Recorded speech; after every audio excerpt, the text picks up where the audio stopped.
BBC के विख्यात पत्रकार मार्क टुडे ने लिखा है कि मोदी इस देश के उस बड़े बरगद के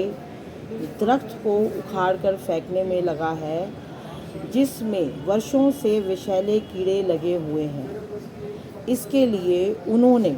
लगातार महासंघर्ष करना पड़ रहा है। मोदी की गलती यह रही कि देश में छुपे सारे जहरीले नागों के बिलों में एक साथ हाथ डाल दिया है। ऐसा करने से सभी जहरीले नाग फुफकारते हुए बाहर आ गए हैं, जैसे कि विपक्ष के इंडी गठबंधन के लोग और जितने भी करप्ट इस देश में भ्रष्टाचारी लोग हैं, वो सभी सांप हैं और वो सभी जहरीले नाग फुफकारते हुए बाहर आ गए हैं। भारत को बर्बाद करने के लिए कांग्रेस ने यह वामपंथ, जिहादी, नक्सली, मिशनरी सहित हर तरह के नागों को अपने पास छुपाए रखा था और मोदी ने जैसे ही उस बिल के अंदर हाथ डाला तो वो सारे नाग अब आपस में फड़फड़ा रहे हैं।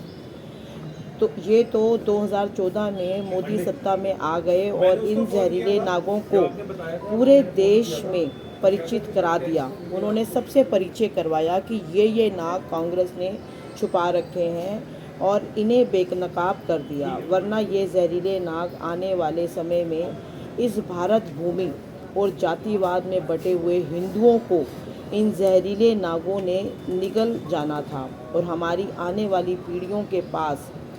सिवाय रोने और बिलखने के कुछ भी नहीं था। पर अभी भी कुछ ऐसे हिंदू हैं जो इस बात को समझ नहीं रहे और हमारी आने वाली पीढ़ियां अभी भी दुखी हो सकती हैं।